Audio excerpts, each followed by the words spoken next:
Hi everybody, welcome back to The Real Deal with Evan Neal. This is the second episode that I'm shooting now, and I thought since I had a longer weekend and we had an opportunity to get the first video out, I might as well try and get the second one out as well. Give us a little bit of a head start on the first week of having a channel here. So, as I promised on my last video, today's video will be a review of a single movie that you can see right now on Netflix. And that movie is called Extraction. Extraction is an action film that's brought to us by the Russo brothers, who are actually the producers behind the Avengers Endgame. And it also stars one of the Avengers, Chris Hemsworth, who is, you might as well know, is Thor. To review this movie, I want to start off with a question for everybody. In the last 5 years, outside of the John Wick movies and the Marvel movies, can you think of any really good action movies? Something really good that hit the theaters? Probably not. These kinds of movies are a rarity nowadays.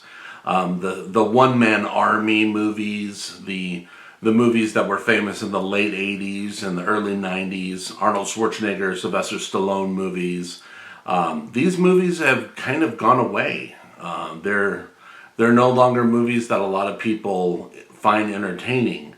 But Extraction is a rarity. Extraction is kind of a throwback to those movies and does something new all along the way. What I found interesting about this movie was that it is brutal. It is quite brutal. This is a movie that doesn't pull punches, for lack of a better word. To give you a little idea about the plot, Chris Hemsworth plays a mercenary who has a job to go in and extract the kidnapped son of a crime lord in India. It's quite brutal the way he does his job, and if you've ever seen Chris Hemsworth before, he's not a small man. He's a large, imposing man. So, in a lot of ways, like I said, this movie is a throwback to those Arnold Schwarzenegger, Sylvester Stallone, muscle-bound, one-man army hero movies. And I found a lot to like about this movie. The pacing of the movie is right on point. There are some interesting cameos that happen throughout the film. If I had to say anything negative about the movie, is that it doesn't really care too much about characterization. It sets up the plot, it sets up a couple of main characters, and then from there on out, it's pretty much a long action sequence intercut with a few moments for our characters to rest, catch their breath, and patch themselves up from gun wounds and knife wounds and all sorts of different wounds that they experience throughout this movie. It really is one of those movies that asks you to suspend your disbelief and go with it, go with the hero of this film. That being said, Chris Hemsworth is an imposing figure. He was something else in this movie. He's kind of a broken man, and he's going about this movie doing a lot of things that are just kind of horrendous to see. The action is done in a way that feels realistic for the most part. So when you see somebody get hit or thrown up against a wall, you feel it. There's this sense of impact in this movie. A lot of movies in the mid to early 2000s started doing this Jason Bourne technique where the camera was very fast and fluid. The camera moved with the characters, so it kind of put you in the middle of the action. And we got away from that sense of impact. Well, this movie brings back what was done very well in the late 80s, early 90s, those long shots where you saw one character move against another one, and you felt every punch, you felt every shot. It really is a movie that puts you in a place where it can be uncomfortable. But I kind of appreciated that. It's one of those things that about the movie that I enjoyed. When it comes to rating movies, I have a very simple process. I rate movies between 1 to 5 stars.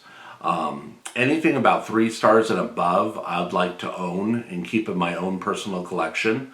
A 1 to 2 star movie, I'm not going to hold on to. That's a movie that I will probably not enjoy that much. I might even hate on a little bit. I'm going to try with this channel not to hate too much on the craft of making a movie because it's not easy.